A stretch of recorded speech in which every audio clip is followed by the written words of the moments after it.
Yeah.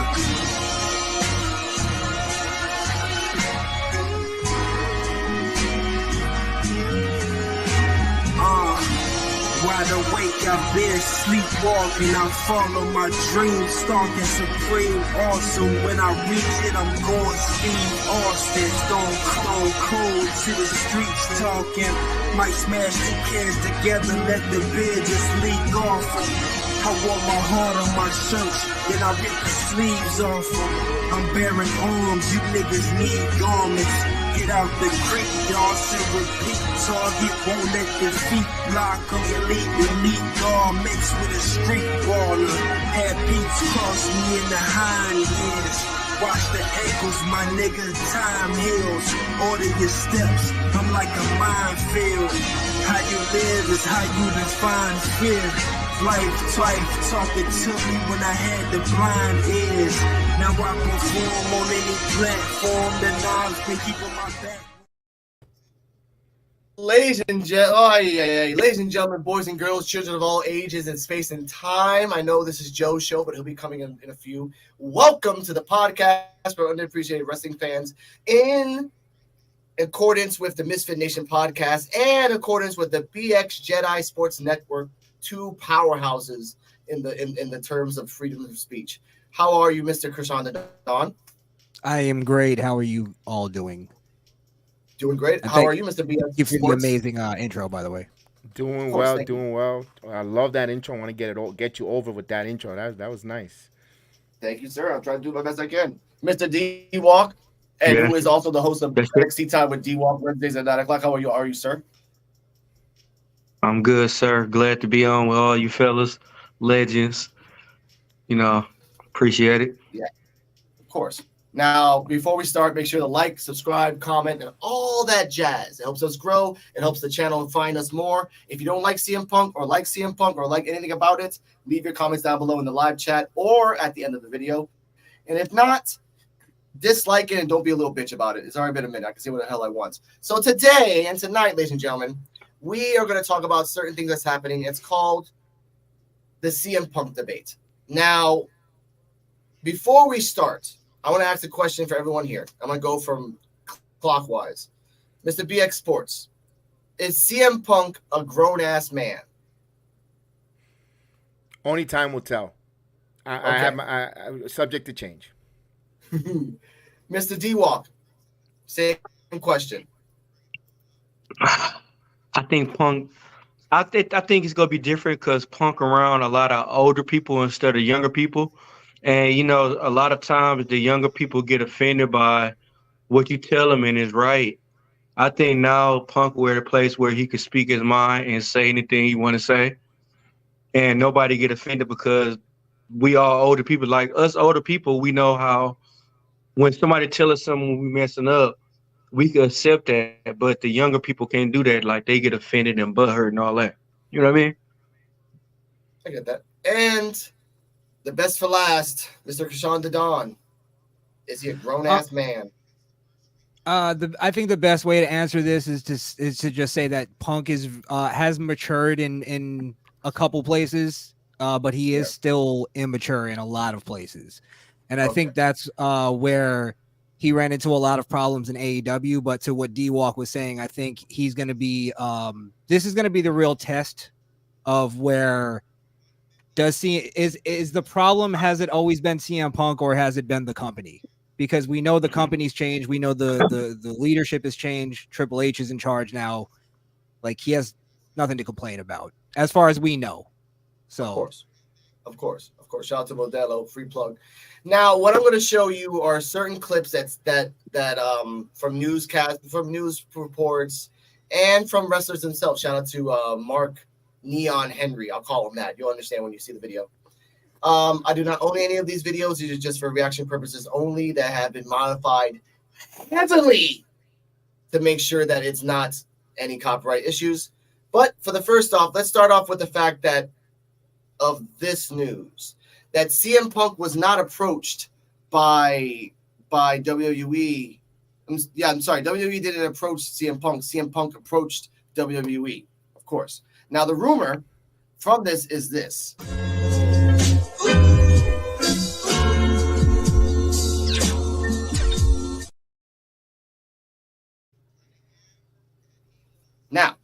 Like I said before, there's a behavior clause that there was, and there are heavy restrictions on CM Punk's return. That is a rumor. That is not a true for fact. But I want to talk to you about that. Is it smart by the company to give him an automatic behavior clause to him before he even signed the contract? You already signed. We already know this. So, Krishan, please. It is if their idea is to let him kind of be off the leash a little bit, because that's what we want to see from CM Punk as fans. And I would hope WWE understands that we don't want to see company man Punk, which is what I was calling him while he was in AEW, because that's boring. So it depends on what the plans are. Part of me, as a company owner myself, I understand WWE's standpoint on doing that, because Punk does have a history, whether it's his fault or not. In whatever situations, he's always the common denominator. So I get it. But it does kind of it could pigeonhole Punk a little bit to hold him back, which could be bad for entertainment. True. Mr. D-Walk? I think that clause, I mean, it depends on how far the clause is, where it could be like, hey, you could still do you, but just don't be disrespectful to like the cash and the crowd and everything. That's where the clause will kick in. But Punk being older and more mature and around a lot of older people, I think like he fit in good. Like when Triple H said like this the happiest he ever seen the back room ever when Punk got back. I mean, like that's crazy. That's different, especially coming from Triple H, where him and Punk never got along. True. And it's about the money. It's always about Mr. BX. Yeah. If he actually came hand in hand to the WWE, like he said, this is his legacy. Do you want going back to WWE, put those escalating clause where kind of training wheels or safety net for the WWE? He goes back, he works well, and then if he retires, you're going to remember on him being a needle mover, a viewers getter, and positivity. But if he doesn't come back and smart of WWE to protect themselves. Now, if he wouldn't take those contracts and he let's say he never signed with WWE, what are we talking about right now? He's a cancer. He's terrible. Yep. No wrestling company wanted him, not even the WWE. Now, you put those clauses in. You remember there is a developmental league underneath the WWE with a lot of young talent wrestlers that they got to protect their future. You don't want someone in there disgruntled or behind the scenes arguing, fighting, whatever stereotype that came with Punk or has come with Punk. That kind of protects the WWE there. And at the end of the day, it's about making business and money. You want money, you need money, we want to make money hands and fists. You are an asset.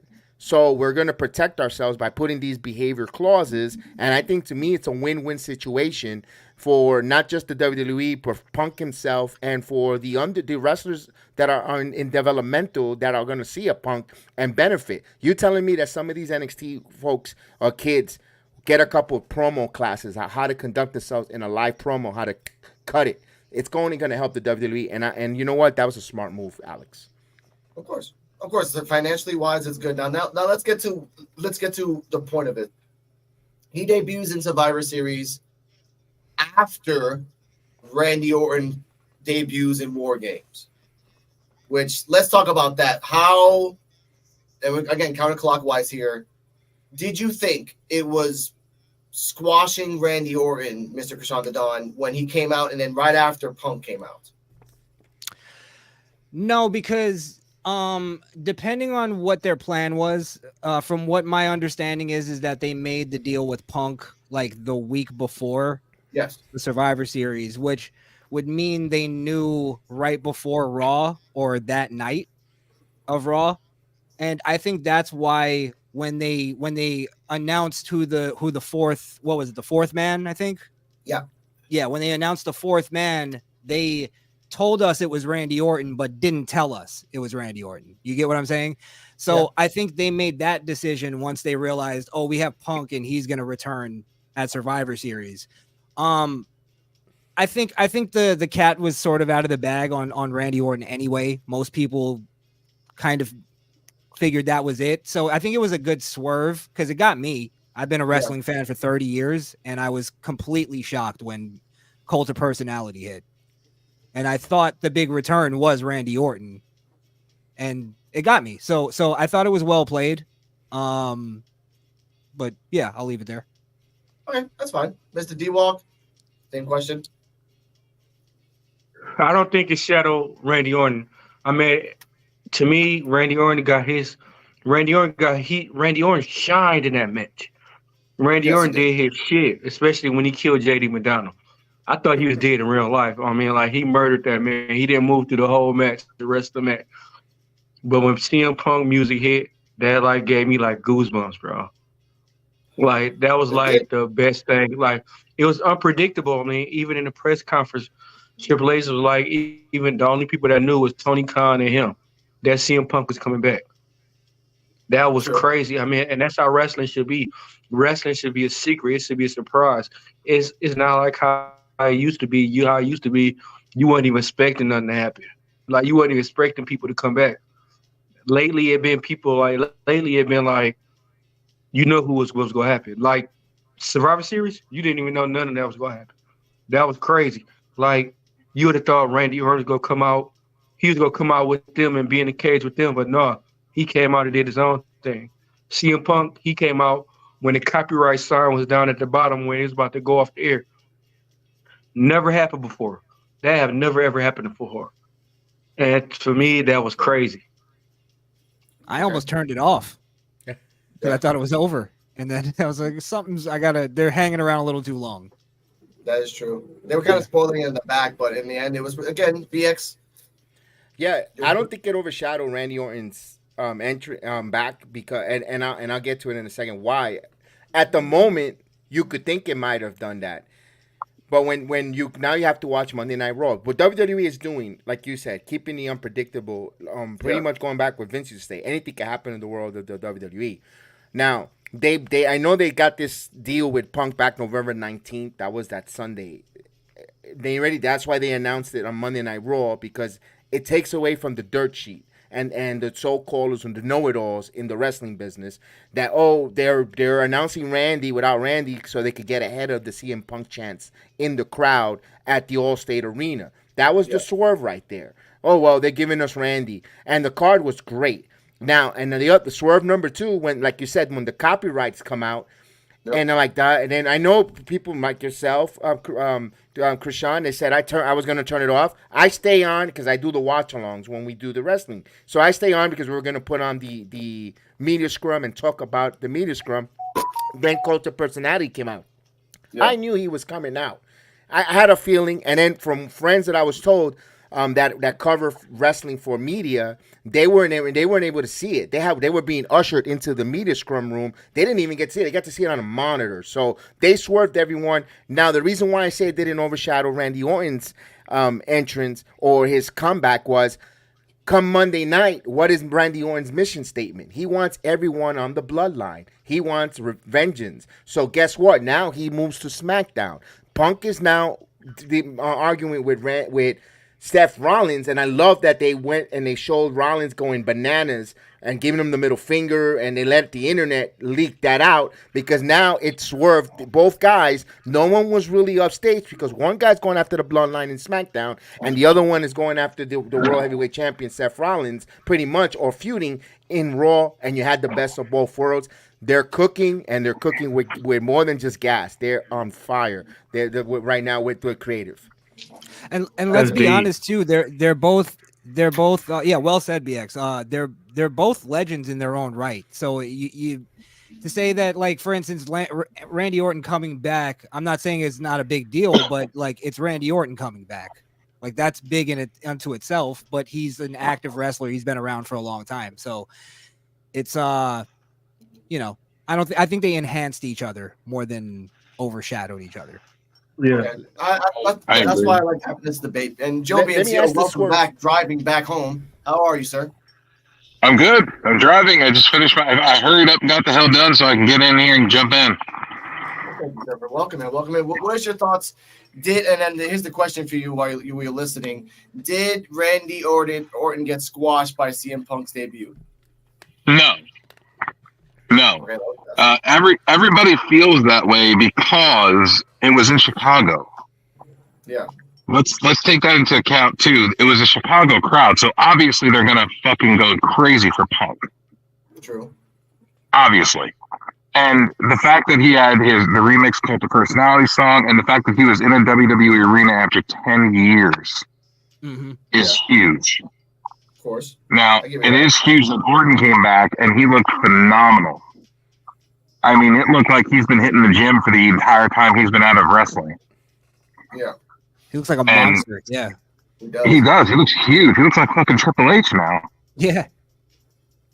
But and he had a little bit of ring rust in the first like move or two, but as soon as he did the first couple moves, boom, it was gone. And I've not seen that before. Normally, when you have ring rust, you have it for a couple matches, but he was like right back into that shit. And you have to give him extra credit because it's not even just ring rust; it's coming back from back surgery. Yeah. You can not see only him, back surgery, back fusion surgery. Yeah. You could see though in some of the move, like the power slam that he does on his power up, his comeback. I mean, you can see that he doesn't go as low with that power slam anymore, which is fine. I mean, he still looks great doing it. I'm just saying you can see the changes in his wrestling. Yeah. True. No, and you can also see the jump when he did the RKO off the top of the cage, which looked good. But at the same time, you could see he didn't jump with it. He kind of just fell.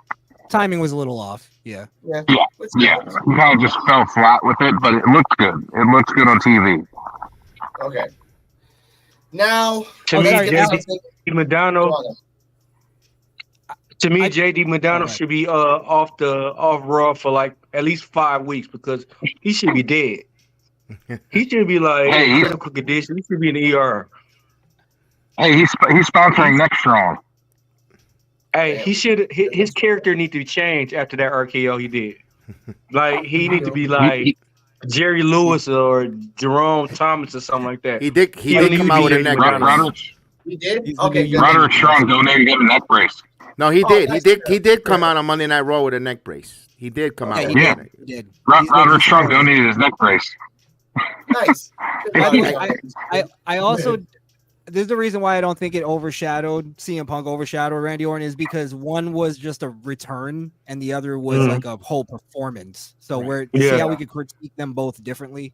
Correct. So I think that's why it's not the same thing. Let's also take into account that was Randy Orton's first War Games match, and it's something that's been on his bucket list of doing for a while. Yeah, because of Dusty. Like he said, a lot of those guys have been saying that lately. Yeah. I mean, it's been on his bucket list for a while. It's been something he's been eager to do because if you go back to prior interviews and stuff, Randy Orton used to watch WCW when he was growing up. Like he used to watch the War Games matches. It's something as a child when you're growing up and you're watching these matches. It's something when you become a professional wrestler and you become big. It's something you want to do. You want to do something that you've watched growing up. Especially living in the mid-state, living in Memphis, St. Louis, and Missouri, the mid-state. You know, they'll show that over and over there. Of course, with his heritage, with his father, and so forth. Sure. Yeah, it was a pride thing more than anything else. But let's switch it up with something that connects to AEW. And shout out to Crossman Wrestling on YouTube and X, and not him, but other than Crossman Wrestling, everyone else who are just toxic on X. Let's talk about Daniel Bryan. Now, it's been put out there that Daniel Bryan was the deciding factor in firing CM Punk. Now, before we get to that, there is some news concerning the person that was supposed to fire CM Punk. Her name is such. I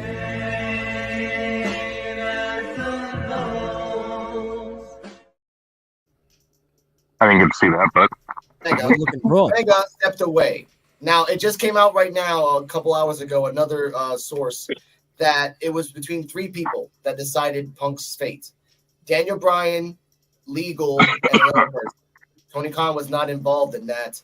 And ultimately, the final word to Tony Khan was Daniel Bryan. He said it was hard for him. He quoted that it was hard for him because Punk is his best friend. He grew up with him in the Indies as well.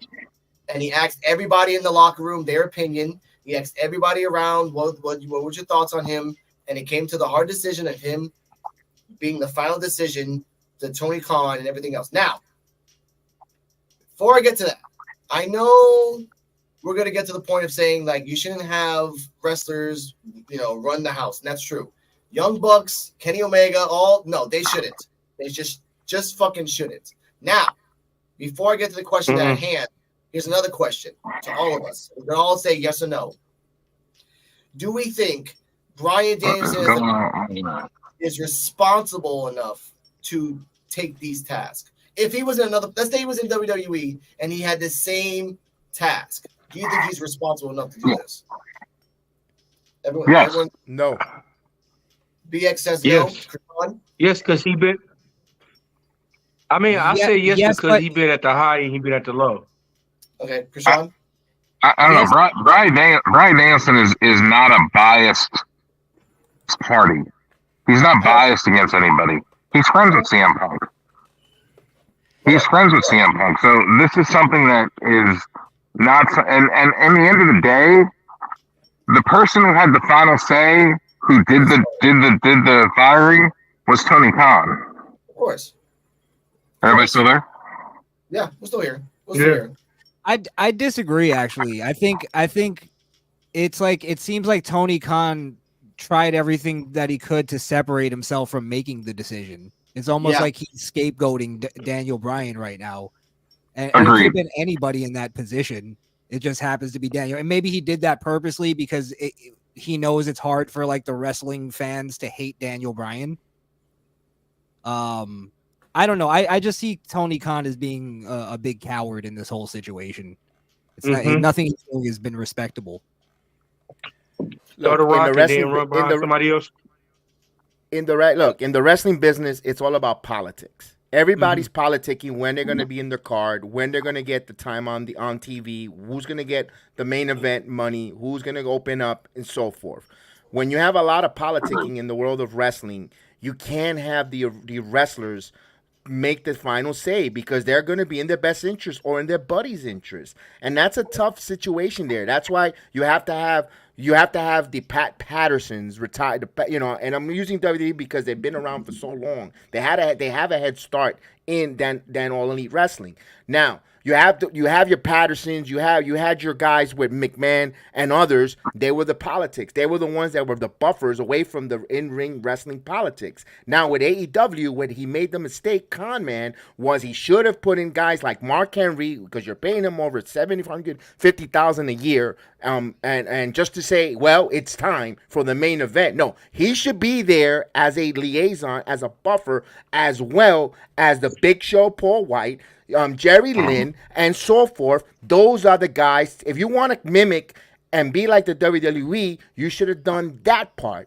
and not allow VVPs like the Bucks, who are so immature, and they are terribly immature. And I think this is what led to Cody's departure to the company, because Tony, from what I'm heard, and I've heard it from Busted Open Radio, that now whenever talent comes from the back and when they have a good match or they kind of botch or messed up, when the producers go to try to critique and help and tighten up screws, Tony oversees. No, you did a great job, and he's running around chasing the hug. Now, are you going to listen to your producer, or and it isn't a job? Are you going to listen to your manager, supervisor, or are you going to listen to the owner of the company tell you you're doing a good job? But meanwhile, your manager wants to tell you, listen, we could cut budget if you didn't waste production or tighten things up. That's the problem that happened with All Elite Wrestling. And now they you know what? It's like the parent. I'm going to go talk to mommy. Mommy gives me what I want, or daddy, and my good cop, bad cop. And that's what's happening with All Elite Wrestling. And it comes to roost. BX, if you remember, I believe all of that rooted back to that attitude that wrestlers and wrestling fans had, and maybe sort of justified that WWE wasn't treating talent right. And I think originally. Yeah, and I think they were going into that's how they built AEW, is we're going to be anti-WWE, and they should have realized, like, even though there's parts of WWE that were sort of not right, or they were not doing good business practices, remember, there's still the pioneers of, like, wrestling being, like, mainstream.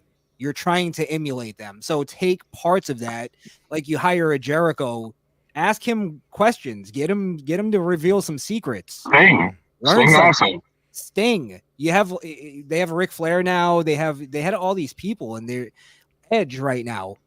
You know what I mean? Yeah. He was there during WWE during its prime. That's A true. lot of people We'll are. get the Edge. We'll get the Edge and Christian, and But- when we get there. Go on, Joe. Here's the thing, and what I'm seeing, and that is that Tony Khan is starting to fall into that Vince McMahon era where things were falling apart in WWE. The storylines weren't good. The storylines were kind of crappy. Where people weren't happy in the locker room. Where it felt like a prison. Back to that era. Now it's starting to get that way with AEW, where Tony Khan is becoming the Vince McMahon. And people are starting to be irritated with the way that things are being run in AEW.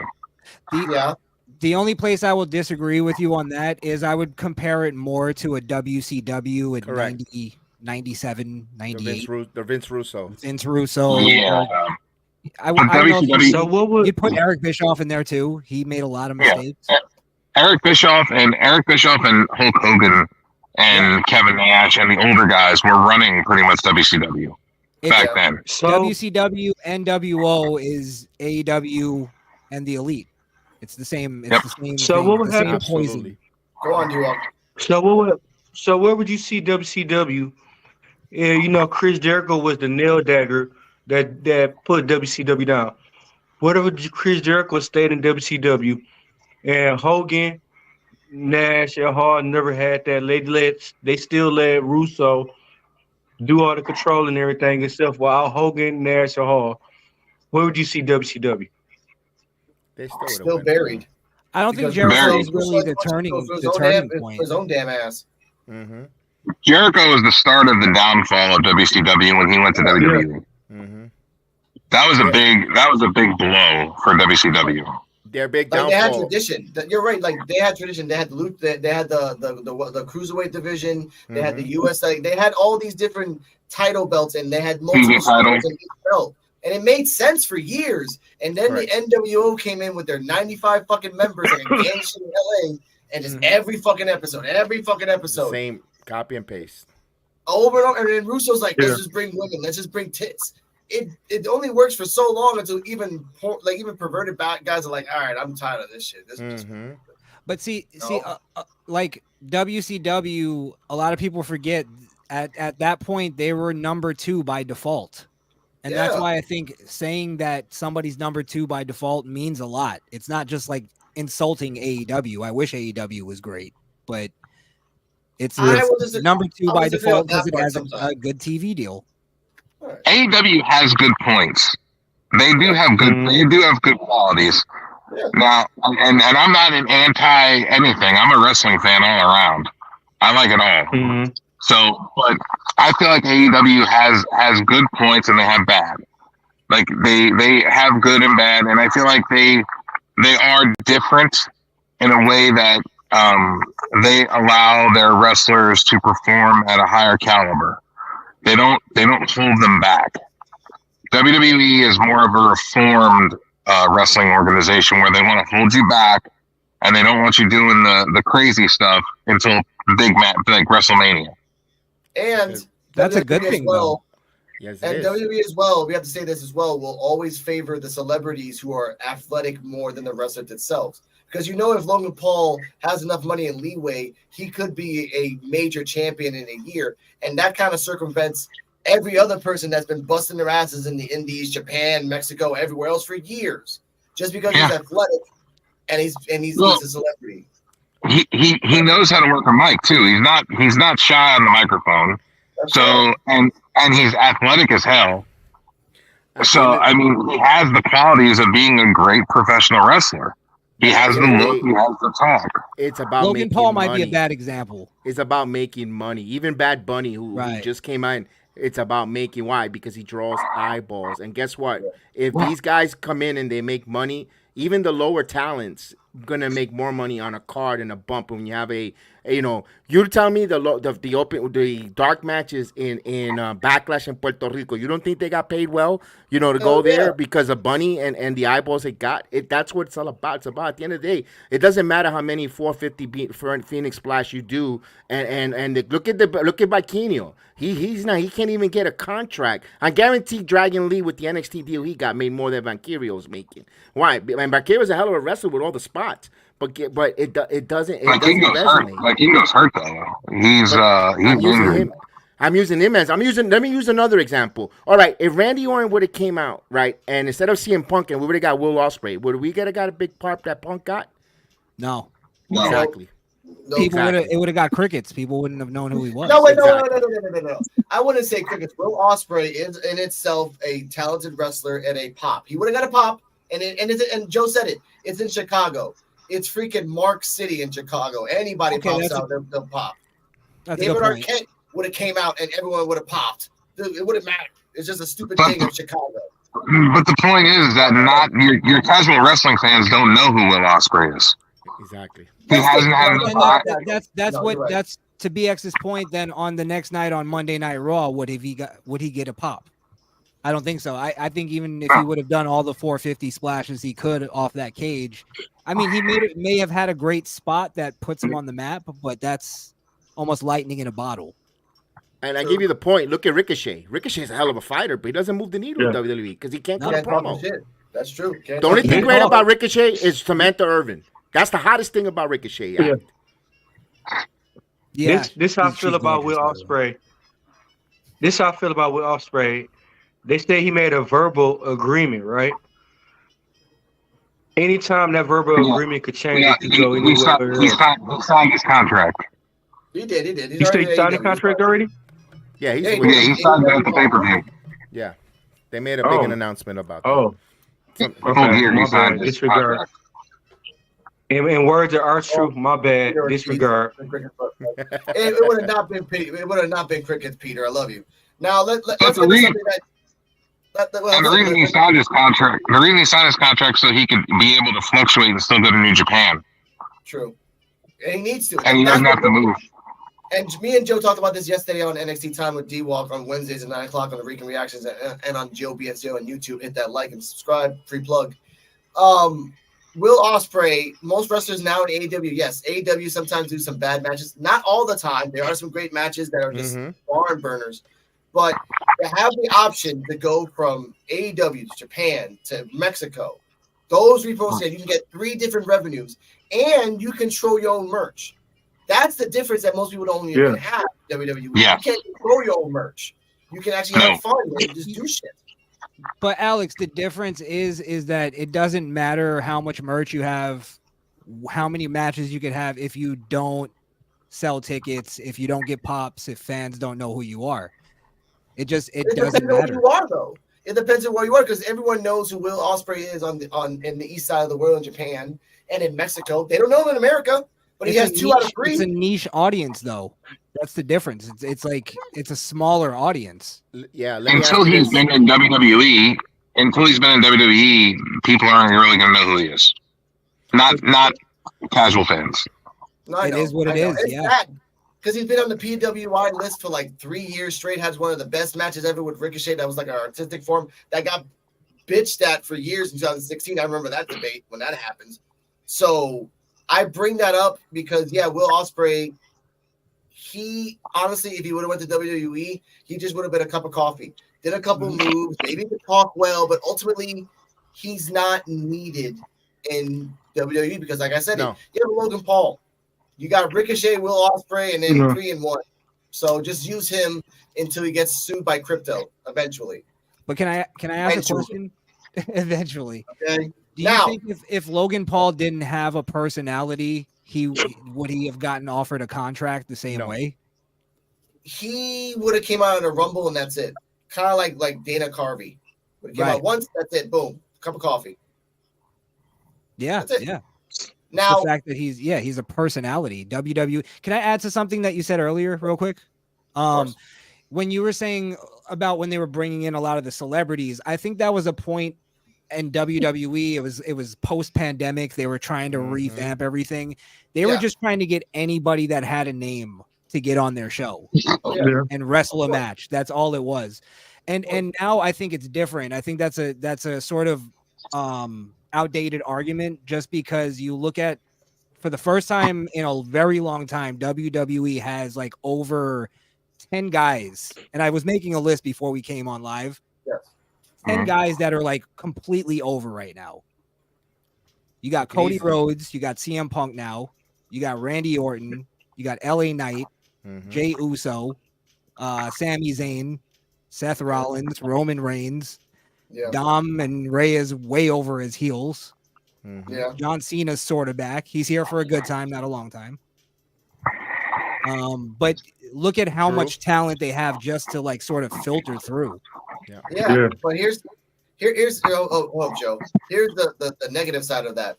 Out of those 10, you still have about 200 to 300 other wrestlers that out of those 200, 300, maybe 5 to 10 of those or 15 will rise up to the top.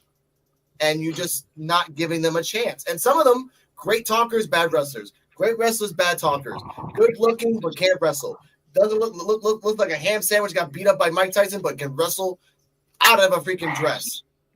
That's the best thing about AEW, in my opinion. There's a lot of different variety. There's going to be good, there's going to be bad. But at least they're trying and not sticking to the 10 wrestlers that they think they're going to have the fountain of youth that they can keep calling back. Again, we're going to talk about this in a minute. Roman Reigns, after WrestleMania, is going on vacation for a long time because he deserves it. If you had a plan B, C, and D, you could have stretched him out for at least 2-3 more years and then give him a proper vacation. Now, you burnt his ass out for 2 years straight. Like, now you have to give him a vacation just because of his health and of his cancer scare. Just for safety's sake. The good thing about this, though, Alex, and this is where I think it'll save them, is that Roman can do that. One, because they have so many guys that are over right now, but two, because they did such good storytelling with the bloodline that now that filters out and branches off into different. Look at the Jey Uso thing when Randy Orton returned. Him just announcing Randy Orton's coming back and Jey Uso making that face. All that storytelling that was told in that one little frame was amazing to me. Because I didn't even think about it. I was like, oh, wait, Jey Uso's a good guy now. And then it put us into this thing. Okay, just because he's a good guy doesn't mean he's automatically friends with Randy. It was just good storytelling. So the same thing could happen with all the members. Like, think of Heyman now dealing with Punk again. Like, there's so much that could be told. And not only that undisputed title becomes a legacy title because of the legacy run that Roman's on. So that's why the workhorse title with Seth freaking Rollins is humongous now, and that's what adding to Roman's legacy right now.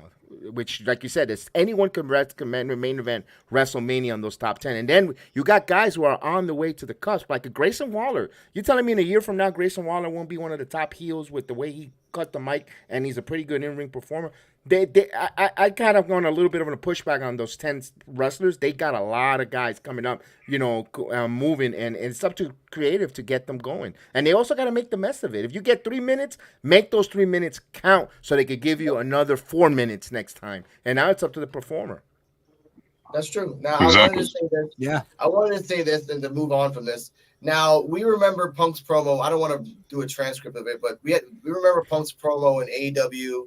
He's finally home and all the other stuff. Cut to when he had a Raw promo and was a hypocrite straight up, and he said it was home. And I say he was a hypocrite. I say it was a hypocrite because right now, ladies and gentlemen, we're going to hear from Mark Henry's Neon's own voice. Your discretion is advised. Bully, I enjoyed the promo. I thought it was very informative. I thought it was real. And there were people that didn't like the fact that he said home. And let me remind y'all, they always say home is where the heart is. So if his heart was there and his heart was broken, what do you do when your heart is broken? Scorched earth. You let the world know that your heart is hurt. And you want everybody else to feel pain too. So it seemed like with a sound mind and a comfortable heart, now you get a Punk that's not worried about sticking it to you, But you get a point, you get a CM Punk that's like, I am who I am. And that's basically the promo that he cut. It was like Popeye on steroids. All right. What Mark Henry sound like Gary Coleman? Okay, I told you, Joe, I am not getting Hey started. man, leave Gary Coleman alone. It's me on. What you talking about, Willis? What Gary Coleman do to you? No, but this how I feel. Like I've been trying to jump in the conversation with the celebrities. The two celebrities that y'all accepted. Who is the two celebrities y'all accepted? Like coming from acting to wrestling, like David Arquette and all that. I don't even claim that. Like you don't count on record, but can you give me two celebrities that y'all accepted wrestling that came to professional wrestling? All time. Andy Kaufman. That's a good one. Before my time, though. The pioneer. I would say the guy from Arrow.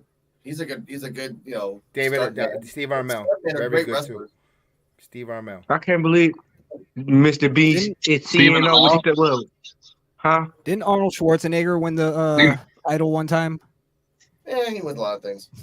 Mostly made. No, they gave him a title. Y'all gave him a title. Okay, never mind.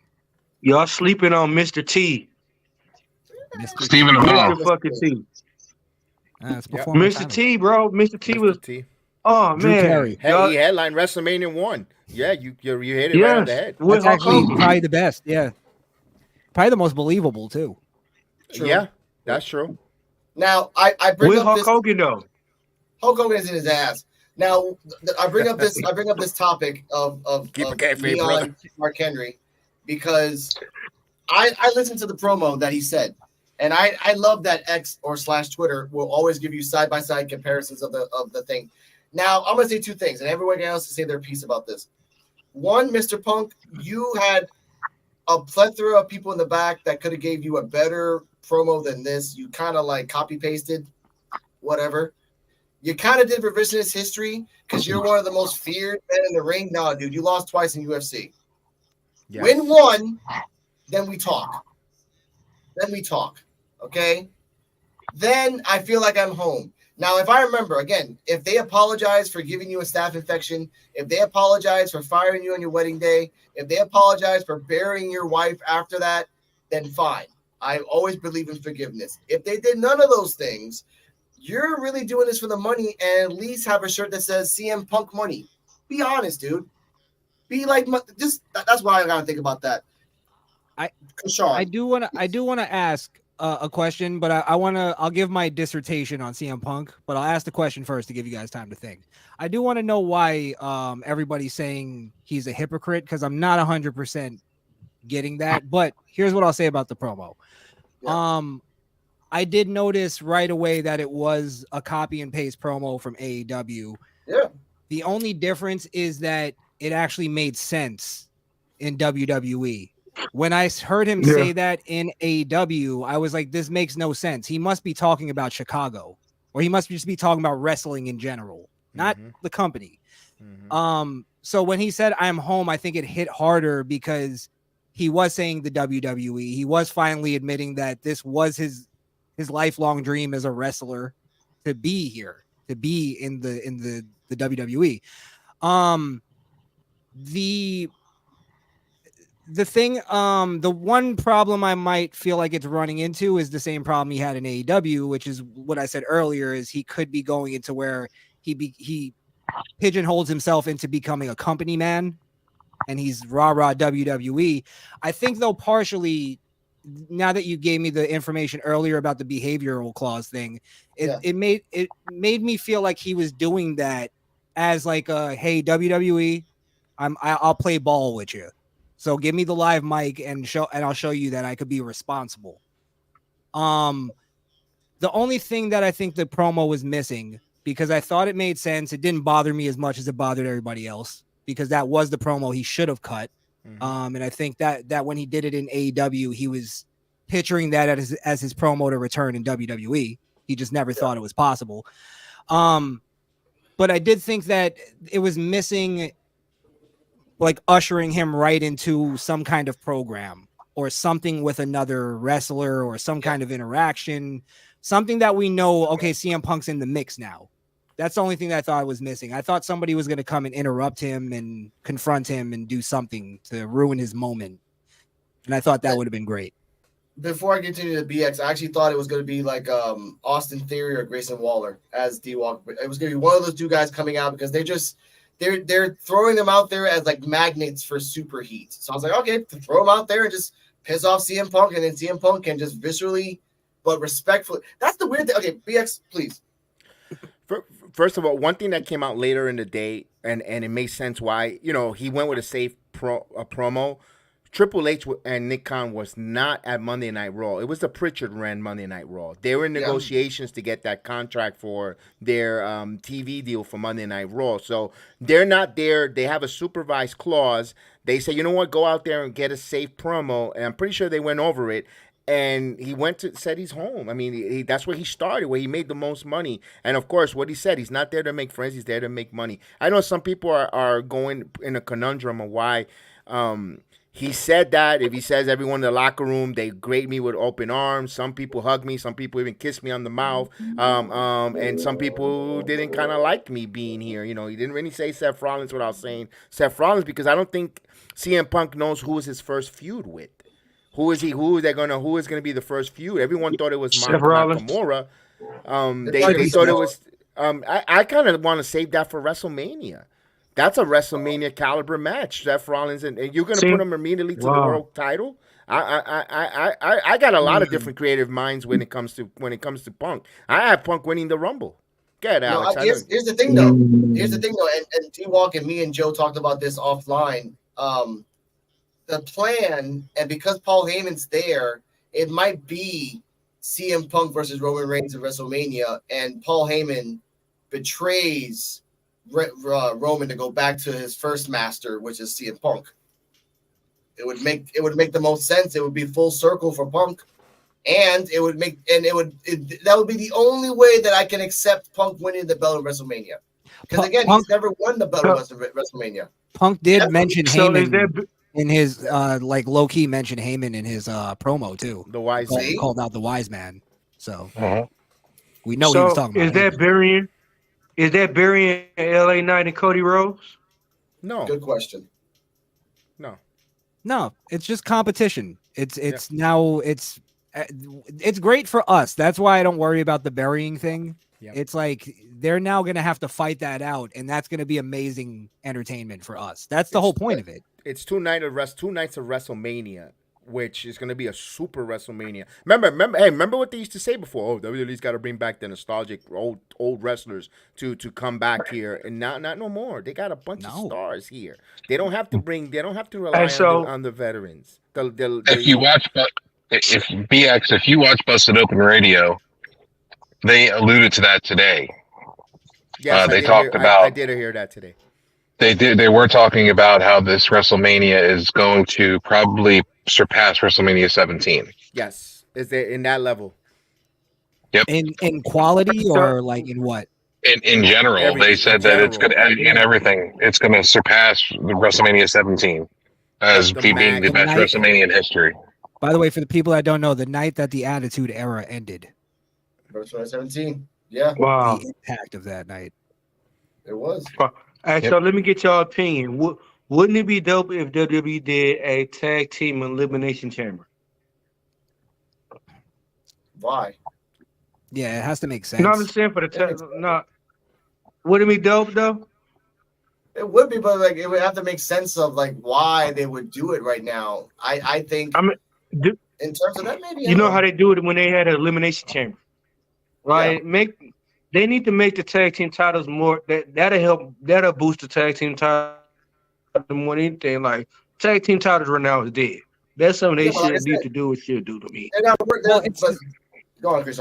I'm sorry. It's just the same thing with the singles division. They just need tag teams that have personality and have a gimmick, or whatever, to make them interesting. Bring back Breezango. And first and foremost, when you put two wrestlers together, have the matching tights or attire, and same introduction. One got one intro, the other, so you don't know if they're going to be a tag team or they're individuals teaming up. Those little type of tweaks that they could do could help out when the tag team division, and I love the turmoil that they had there with the WWE on Monday Night Raw. I'm a big fan. I like what they did on Monday Night Raw because I'm a big fan of the Creed brothers. So I got my Creed brothers merchandise ready to go. They got their shot too. Yes, I was wish- surprised that they won.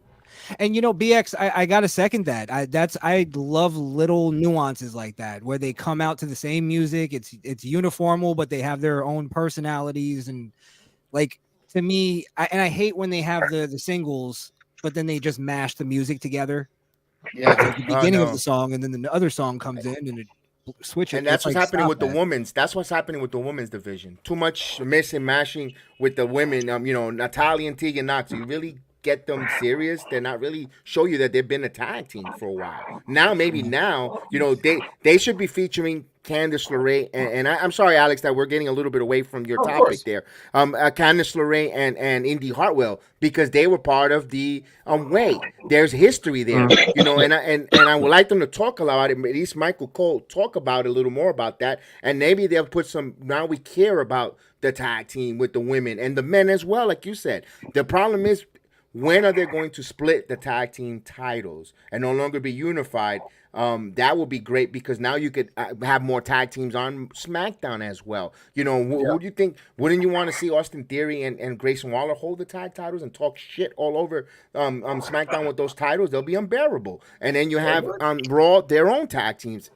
It's something there. Maybe they'll fix it. Maybe they won't. Only time will tell. Oh, true. It's true. I like that. I like that in the end. Thank you for bringing that up, D-Walk. Like tag teams and just like again, the women's division is trash. I'm sorry to say like that. That's how the way it is. In the tag team, not in and the tag team in the women's division in the main in WWE. Rhea Ripley has something. I don't really know. All I know is Rhea Ripley has the belt because of Dom. That's the only reason I know about the women's title because Rhea Ripley has it. That's it. And I'm sorry to say it. China 10.0. Yeah. China 10.0. No, we're not getting to that. But I want to say this. What's your thoughts on, and I know you're not really into this, Christian, BX is probably, as Joe is too. We're going to skip to this a little bit more. What are your thoughts on Edge and Christian, their program that's happening right now? They are fucking cooking. Oh, Yeah. oh, were you asking me? Yeah. Oh, I'm That's sorry. all I'm right. sorry. I thought it was just a question of the group.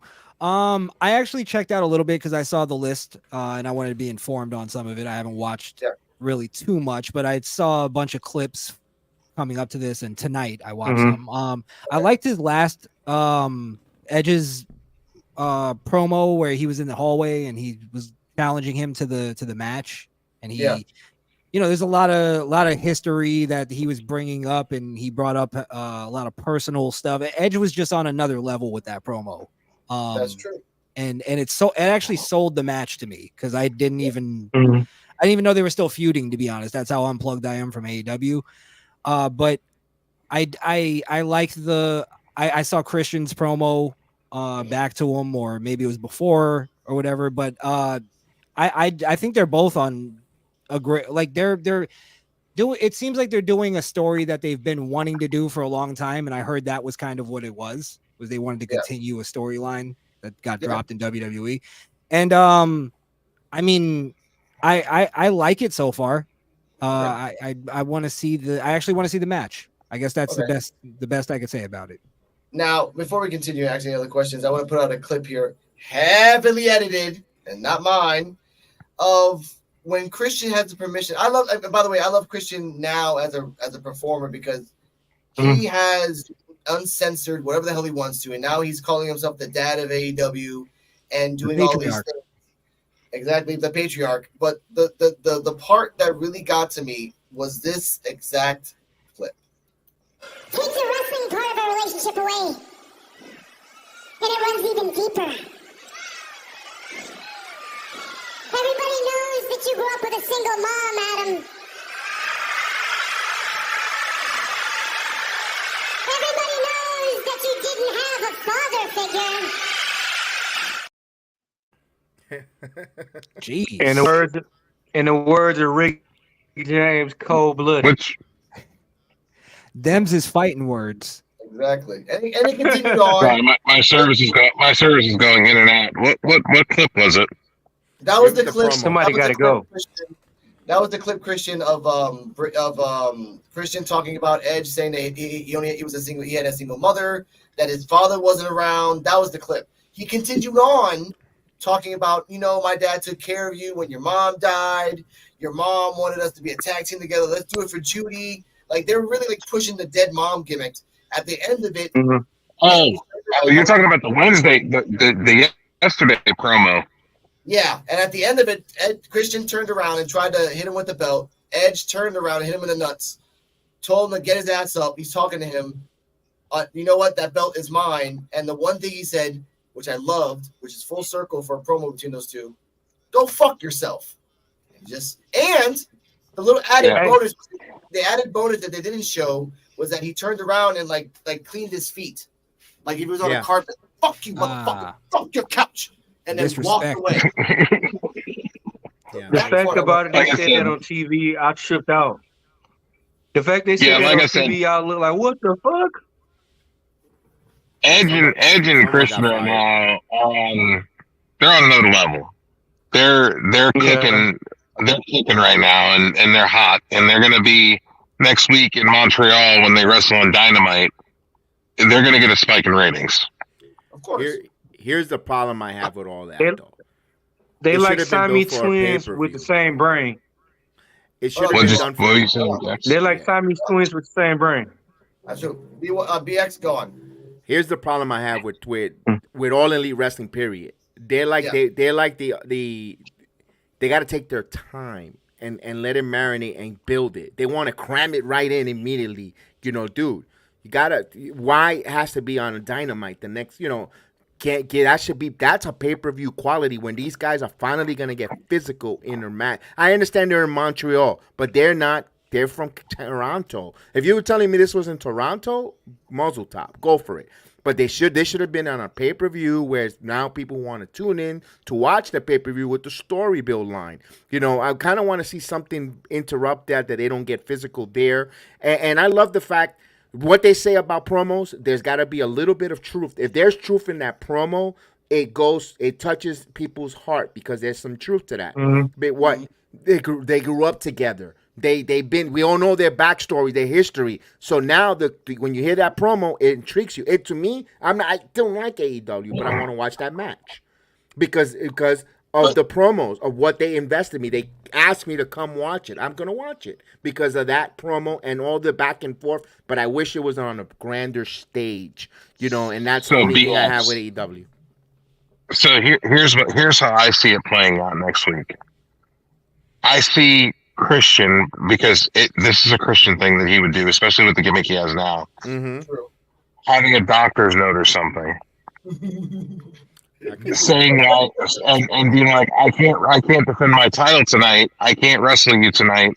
I'm not cleared to wrestle until World's End. And one of his symptoms, he forgets people's name. He calling Luchasaurus Kill Switch Luchasaurus. He forgets the name. So maybe that's a good one. Yeah. He did botch that name. I'm just saying, like they're gonna work some kind of angle where the match doesn't happen, and then they're gonna save it for World's End at the end of December. I hope so. Personally, because it deserves Long Island. It deserves that spotlight.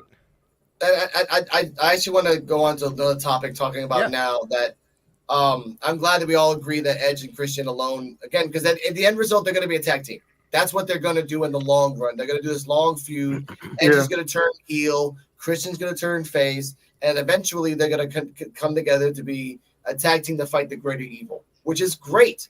And then they retire off in the sunset. What I want to talk about now in AEW, it's the last topic in AEW because the women's division is not that great, and Jade is getting buried in NXT by her own accord. We all know this. We don't need to talk about it. So that's the point of it all. The thing I want to talk about is who is the devil. And thank you for BX because before we went live, we had another exclusive. Who is the devil Adam Cole behind the mask? And I want to put this clip out here because I want to put this clip out here because once again, AEW, just like WWE, has revisionist history, particularly with Samoa Joe. Now, unfortunately, later on in his career, his talents weren't fully recognized and he was not afforded the opportunity to be a world champion in WWE. Ooh. Now that was MJF Neon F talking about Samoa Joe. Now, BX, you grew up in black and gold NXT just like I did. Samoa Joe from NXT all the way till he left WWE had championships for days. He had championships. The problem is that he got injured every time he got a rise. Thumb was broken. He was too obese. His ankle fucked up. His wrist fucked up. So say the truth. And I agree with Jedi Network. Don't do that. Don't fucking say a lie when someone that I'm a hardcore that turned into a casual fan noticed that shit and then clipped it to prove a point. Samoa Joe can come out and say, hey, I won a couple of championships. I did a 3-hour live match with Punk, and I do the shimmy shuffle, and I'm Sweet Tooth. You could have said that, and everyone would have been cool. Why do you need MJF? Which, by the way, he is legitimately hurt, and he's gonna take a hiatus as well. He has to, whether he likes it or not. So, who is the devil? He's wrestling at World's End. I know. That's what sucks. He's dropping that title there. It sounds more like Adam Cole to me. It's Adam Cole. It sounds like more Adam Cole to me. Okay. I think it's Adam Cole because if you notice when MJF, if you watch, I saw it on a couple of podcasts where they were talking about it and they were clipping it. But if you notice, when Adam Cole was out there with MJF, before the lights went out, you could see the look on Adam Cole's face change. When MJF was talking about the devil, you could see the look on Adam Cole's face change, and he was reaching in his pocket, and like it looked like he was trying to push a button when the lights went out. That's a little detail. Thank you, Joe. Now, can you talk about what we talked about BX before we went live about a certain person? Sure. Yeah, at around 9:35, 9:40 yesterday during Dynamite, Dr. Brick Breaker put out a tweet saying that, MJF gets, this amount of promo time. Christian, this amount of promo time. She named a few wrestlers, and as of 2023, Dr. Britt Baker, 0 hours promo time, which caught a lot of heat. She was trending this morning when I got up at 4 a.m. Not just wrestling worldwide, but sports trending on X with her comments there of a disgruntled wrestler not getting enough TV time. And Britt Baker has not been on a wrestling ring since September 15th, which we heard about that too on Busted Open, Joe. This morning they were talking about that. Yes, they were. And some people think she might be in that persona of the devil or stirring things up, getting for her man. But I don't think so. I think this is a lady who is completely set up of not wrestling. Okay, so here's the thing. When she said that, BX, do you realize when they were talking about the women's division and stuff, they were talking about something. I forgot what it was. I'm sorry. I've been busy working all day, but they had a clip on X. Something got posted on X, and it was about MJF. And Britt Baker liked it. Jack Perry liked it. Mm-hmm. And another wrestler liked it too. Okay, so those are the 3 suspects right there. It could be just all a group. Again, this could be speculation that there was more than one person. There was more than one people holding MJF and everything else. I think there's going to be it's good for me, Adam Cole, Jack Perry, Britt Baker, and a 4th person together as a group. Because again, they need like a new group that's out of nowhere of veterans. Kyle O'Reilly. All right, sure, Kyle O'Reilly. He was a good wrestler. He's coming back from neck injury. Well, what if it's Wardlow? Yeah, they made a comment about that because Wardlow's hair was all messed up, that he was the one guy that was out there. Yeah, that was a good little clip. They're like, hey, why is your hair all messed up before the match, dude? And then after the okay, but I want to bring that up. He just took a mask off. This is a storyline in AEW that is good in theory, and there's a lot of speculation. I like that, but it's not as entertaining as Krishan did, as the storyline of the Bloodline, the storyline of Jey Uso, the storyline of Sami Zayn, the storyline of of Cody. That's the bad thing that AEW needs so fucking much. A storyline of 5, 6, 7 people that connect to one. MJF, Samoa Joe, Adam Cole, freaking Roderick Strong. These are all loose, very, very loose storylines that are funny in theory. But again, you know this, Joe. I don't like Roderick Strong as a person. And him doing his stupid gimmick is funny sometimes, but it got boring really fucking fast for me. Yeah, the little add-ons. Yeah, he gave the but it doesn't matter. For me, it doesn't work. I love AEW as a whole because they're giving me great matches, but the women's division fucking sucks. We know that. And the women's division was good in AEW, but they started to fucking drop the ball and not use the proper talent that they have available to them, and they started trying to push other people. Jade. So yeah, Jade. Jade. Did I cough? I said Jade. Sorry, I'm sorry. Sorry about that. But yeah. Look, WWE's having the same problem with her right now. Yeah, that's their problem. Notice she hasn't been on TV in almost a month. They're training. That's their problem, not ours anymore.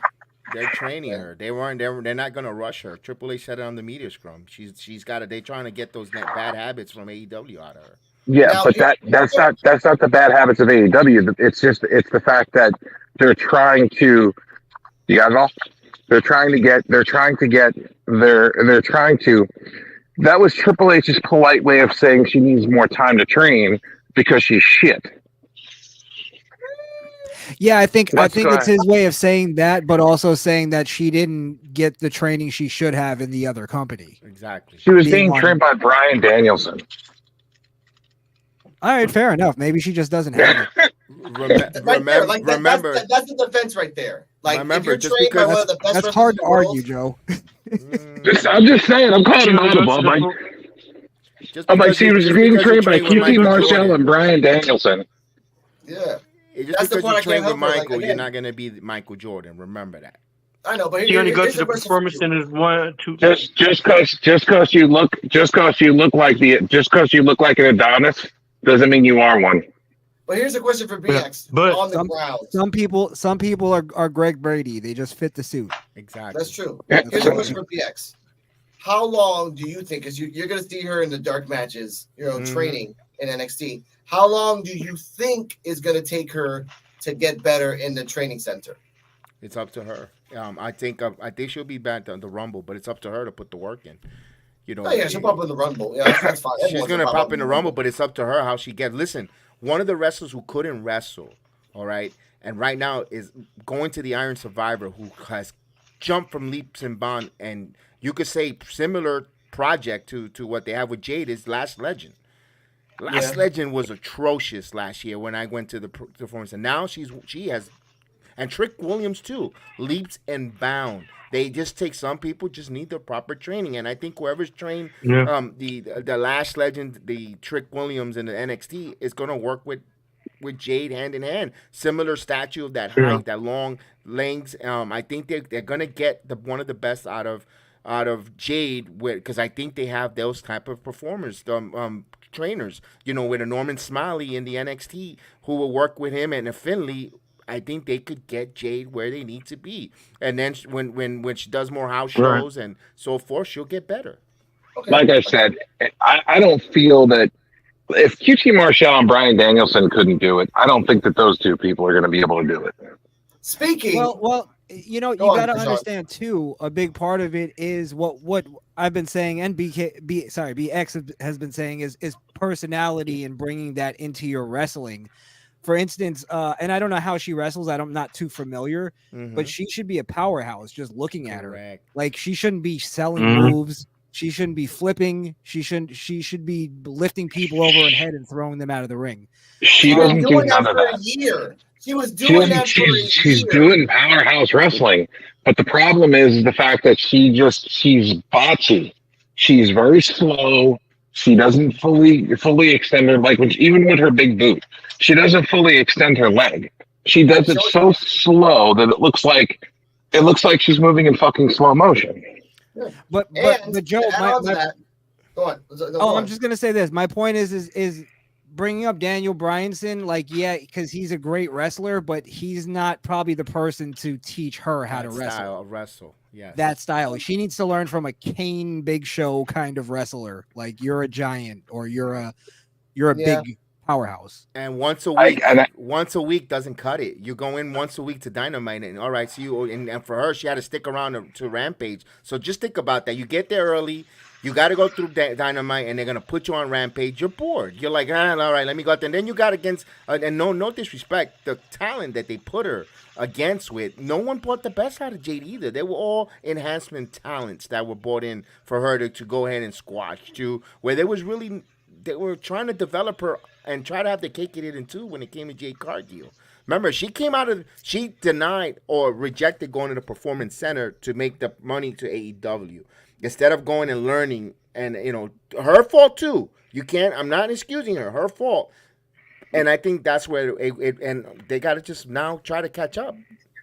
Yeah, I just think that it's going to be one of those things to where I feel like she's going to take either too long or she's just not going to get it.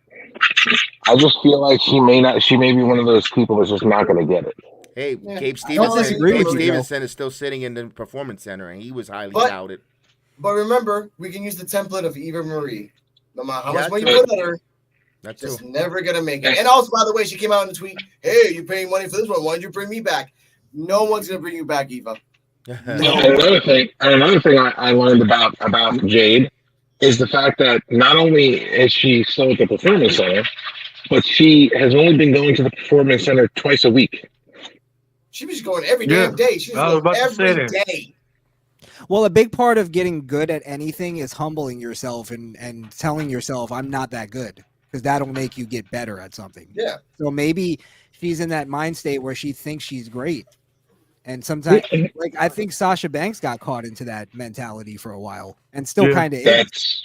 Where that's somebody else who's coming back. They're talking about her coming back too. Yeah, let's talk about that. The switch topics. Do you think she's coming back? I mean, well, yeah, she might be actually coming back to WWE.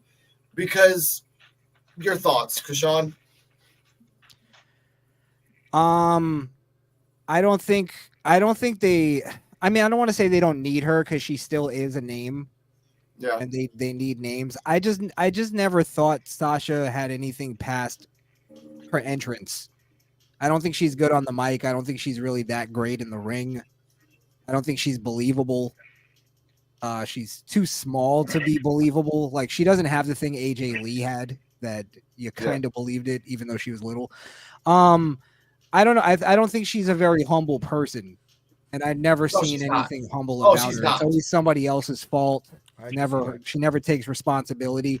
And I don't think that's why she's like really grown past her days in NXT. I don't think she's ever gotten better since then. No, I know. Here's a question to add on to that. We're talking about AJ Lee now. And I like the segue to AJ Lee. Now that AJ Lee out of nowhere is being more backstage, she wasn't there for years, ladies and gentlemen. She has her own network, Women of Wrestling, right now. She's managing in herself. It's almost 10 o'clock. It's not that great, but it's not that bad either. So that's something. It's like lingerie football. It's an acquired taste. Say it like that. So I'll tell you right now, AJ Lee is probably gonna come back to WWE. I knew it. That's what I was going to segue. Thank you, Joe, for freaking cutting, spoiling my ass. How long will it take for AJ Lee to come back, and how long after she come back will she be rocketed to the championship? Well, let's look at it this way. She's already been back because she's been backstage. Yeah, she has. Hanging out by Bayley. Okay. On the promo too. Punk mentioned her on the promo, so that's out of the bag. You didn't have to talk about her. CM Punk at no point didn't have to say AJ Lee, but no. He put it in there to hear the pop and tell AJ Lee in the back. See, they still love you. You can come back. Maybe it's okay if you have your own network and no one cares about it. Come on back. She's an author. She's an author. She's written books. Yeah. I don't think she'll be active in the WWE. I don't know. I think if she comes back, she'll come back as either a one-off, or she'll come back to help in the back. Yeah. It would be a pop in the Rumble.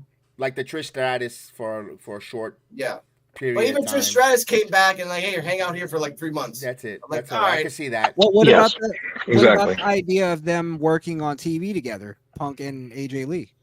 That's fine. At some point. That's fine. That'd be fine. Yeah. I could see that happening. Punk gets into but- it with I don't know. We can go with the generic The Miz, and then Yeah. the mixed Who tag. worse than Nia Jax?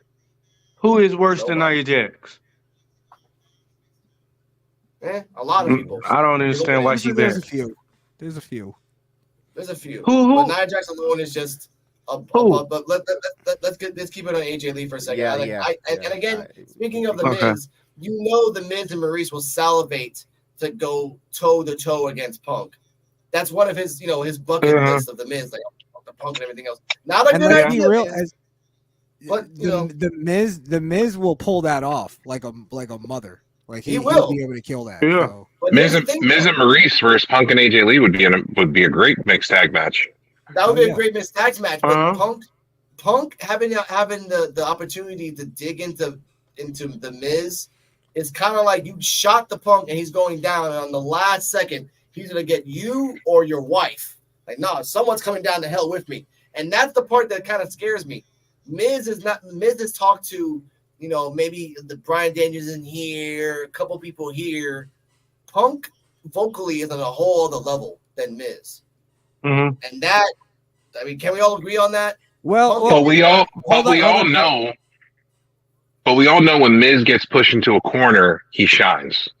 A passionate, Yeah. motivated Miz is a dangerous man on the mic. Yeah. Yes. Oh yeah. And people sleep on him all the time, and he delivers. Oh no, he's They a sleep promo on him in the ring, every now and too. then That makes us go, oh wow, the Miz is Mhm. amazing. Here's a mixed tag. Talking about mixed tag team with Punk and AJ, Braun and Cora Jade. Just talk about that. Just think about that if they want to up and come in that, because that was her idol. Her and AJ. Forget about it. That would That would work. Oof, Gargano and Candice LeRae.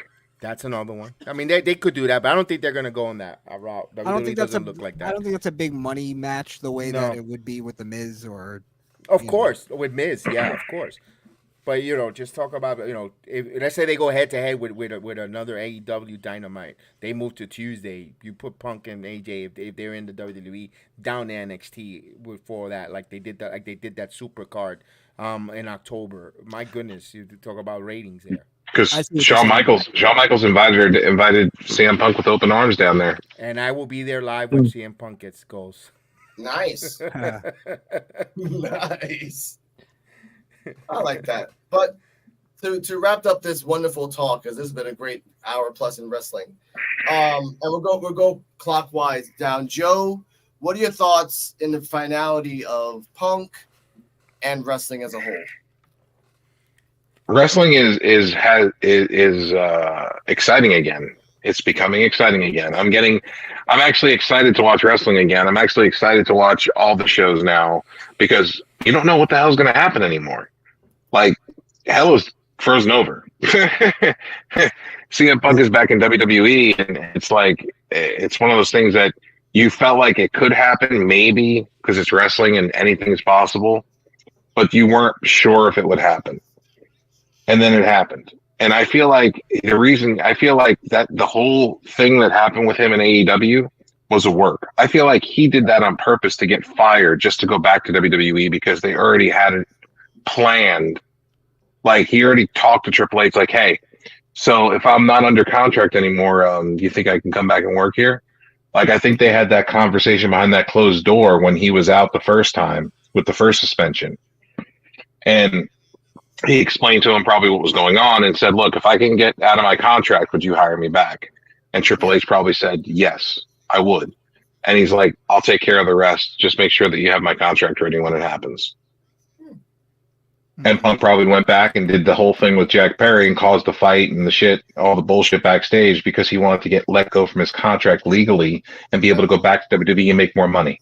Very interesting. And then WWE put out the false story that they kicked him out so that they can't be held liable for any, like, we're talking to him behind doors and all that. Exactly, because it already broke that when he was there mending fences with people, and surprisingly, The Miz was the person he was mending a fence with. He supposedly went into a room with Triple H, and they were behind a closed door talking. Nobody knows what was said, but Triple H and Punk. But he also And did then the same all we thing in heard from TNA. that was that he got kicked out. Right. But he did the same thing in Impact. He was hanging out, playing cards with the guys in the back.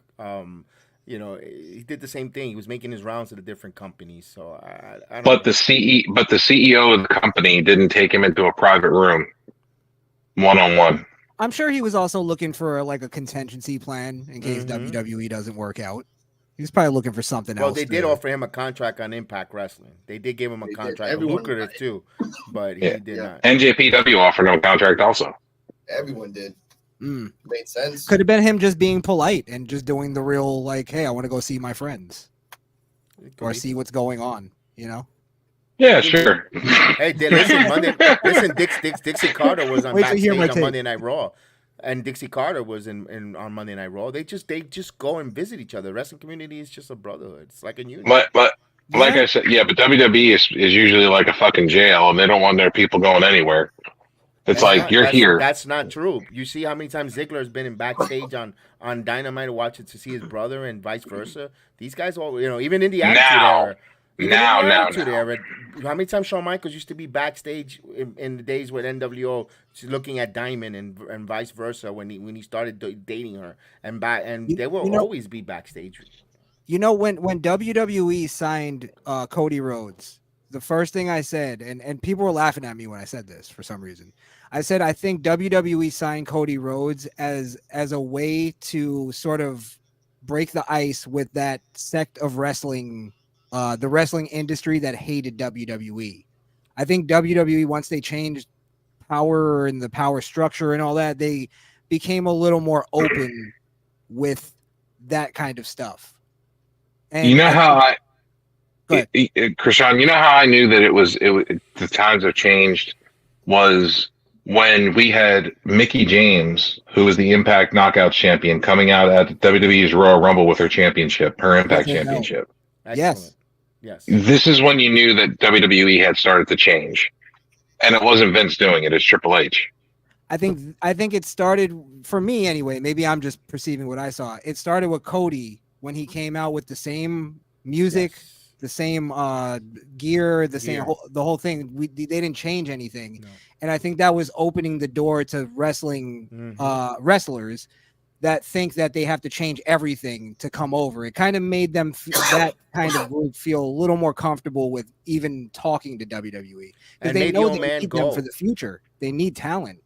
And the old man actually went out of Stanford to Cody hand in hat to Cody to try to mend fences. So he didn't say, no, come help out, come over to Stanford. No, he had to go to Cody and go get him. And along with Triple H and Nick Khan, of course. But that's also a humbling. For Vince McMahon to go and get him, that was a humbling situation. Because I think they knew Cody signing to WWE was such a symbolic thing to the underground wrestling community. Oh, yeah, it was. It was because it was like coming back home to fulfill his legacy that his dad always wanted him to have.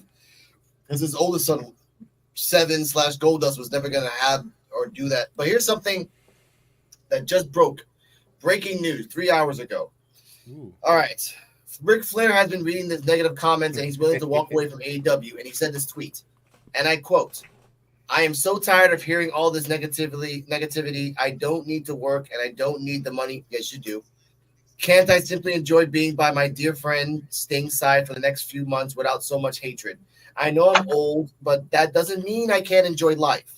I have earned the right to do whatever I want, and I'm exactly where I want to be.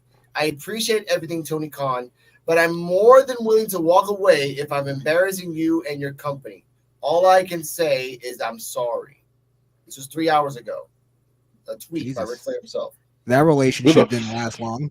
Nope. The fuck said that? And the funny thing was, he was just on Dynamite last night with Sting, and doing a promo because they announced where they were going to have Revolution at Greensboro Coliseum for Sting's last match, which is where he had his first match with Flair. You know what it sounds like to me? It sounds like Ric Flair. He might have had some kind of like event or business meeting, Tony Khan, or something business related, and he brought wrestlers with him, and Flair was one of those guys, and he embarrassed him at that. Flair got drunk or something. He pulled the WWE 2K thing, the panel. Yeah. He embarrassed everybody. It sounds like he's apologizing for It's coming something from he a did off promo. air. He said it's a promo he said last night. He says bring your daughters, your wives, whatever, to the hotel room, and wanted to have sex on Rampage, which he said it in the right place, Rampage, where no one's really gonna watch, maybe 100,000 people. I think more people will watch video more than Rampage, but at the end of the day, he did say it, and that was clipped. You know how the IWC, they just clipped that and they went with it. So that's where all the heat is coming from with Ric Flair. Like you're saying, you dirty old man talking about bringing young women and to the hotel room, where, of course, with his trouble past, and that's where the heat is coming from with Ric Flair today. Okay. What did they expect? It's Ric Flair. What's wrong with a man what's wrong with a man wanting to sow his oats? Hey. He is old enough to no. Okay, we're not doing that. And by the way, yes, Ric Flair. I saw you on the But y'all talk shit about everything. Y'all talk shit about Bill Cosby though. How dare y'all talk shit about Bill Cosby? I am not. That's because he was slipping little girls the pudding pop. I can't help that. And ladies and gentlemen, they didn't know. I want to thank Krishan the Don for passing by here. Oh, yeah, that's enough of that. I want to thank Krishan the Don for passing by here, and I want to give a shout out to the Kayfabe Cartel, which is Kayfabe with a K, Cartel with a K. They might be coming back, so I love that. Someone was talking crack because Mr. Krishan the Don was on the Hake Report, HAKE, and then they talk crap, but haters are haters. So thank you, sir. And by the way, Misfit Nation on YouTube, Rumble, Twitch, Podbean, Twitter, and all that jazz. So please pass by. Peter Ortiz also, thank you for being active in the chat. I appreciate that. Shout out to Peter Ortiz. He asked if we saw Ric Flair on Kill Tony. Did you guys see that? That was pretty. I did not yet, but I'm going to watch it. We're going to watch it soon. Mr. BX Sports, I want to thank you for passing by once again and giving us your Puerto Rican slang. Can you give us everyone? Can you tell everyone where they can find you, please? Of course, Sports Jedi Network. I do a lot of different watch-alongs, of course, with Monday Night Raw, WWE, anything WWE wrestling. TNA now this year. We've been doing TNA as well basketball, football, baseball, and, of course, we're doing some comics. Hopefully we get some back with Rican Reaction, and we'll review some more of the comics and all the different stuff there. I still haven't watched Marvels. It still hasn't come up yet on my Cody or anywhere there to see it, but I want to review that with Alex. And again, Alex, thank you and everyone here on the dais that I'm able to talk a little wrestling that we love. Of course. D-Walk, you can find him on NXT Time with D-Walk, and also Dennis Walk on Facebook, Dennis Walk on Instagram, and everywhere else you can find him. Holla at your boy. Holla at your boy. The NXT Time with D-Walk, Wednesdays at 9 p.m. Check it out. Holla at your boy. And Joe BNCO, please tell them where they can find you, sir. Joe BNCO on X. Also, it might be Joe BNCO of the P.U.W.F. I forgot. I'm also Joe BNCO on YouTube. Joseph Bianco on Facebook. J Bianco 835 on Twitch. Yeah, I'm all over the place, people. All over. I love it. You can find me on Rican Reactions on YouTube, Twitch, or Twitter. And Alex Coquito everywhere else. Remember, stay safe. Alex, I'm sorry. Can I just make one announcement real quick? Of course, please. Kayfabe Cartel will be returning next year, beginning of the year. Yeah. So everybody go follow Kayfabe Cartel on YouTube. Sorry, I didn't mean to cut off your ending. No, not at all. I love your catchphrase, by the way. You need to make a t-shirt. Stay happy. I will. Stay healthy. Speaking of t-shirts, coming soon, P.U.W.F t-shirts, courtesy of D-Walk, and put it up. And hopefully coming soon, some special things coming up. I'm not going to put it out there. Just going to say special things. It's called a surprise, ladies and gentlemen. Stay healthy. Stay happy. The podcast for underappreciated wrestling fans is about having fun, talking about wrestling, and not being toxic on Twitter. Shout out to Crossman Wrestling. Shout out to Wanda. Shout out to Skrill Kill. Thanks for watching. We made it here without no cosigns, just hard work and dope rhymes. My bars are Terry Bradshaw, close line. You gotta know that you can't have an open heart with a closed mind. Gotta thank these people, they could have picked yours but chose mine. My jersey, Barry Sanders, NFL Pro Line. They wanna see your bro shot. My hood looking like the land before time. dangerous. A nigga did it 4 times, and when the war's